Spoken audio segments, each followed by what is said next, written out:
Assalamualaikum warahmatullahi wabarakatuh, Sobat Ehsan dimanapun Anda berada. Alhamdulillah hari ini Global Ehsan Relief Indonesia sudah bersilaturahim ke rumah Ibu Jamilah. Ya, Ibu Jamilah ini profesinya sehari-hari menyuci di tempat orang dan membantu suaminya berkebun dan pergi ke sawah.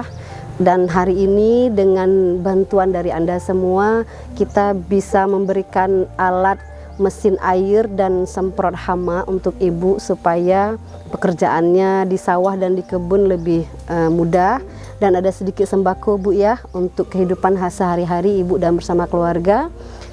Untuk Sobat Ehsan dimanapun Anda berada, mari sama-sama kita berfastabikul khairat, membantu sesama, sisihkan sebagian rezeki kita agar kami Global Ehsan bisa lebih banyak membantu orang-orang di sana.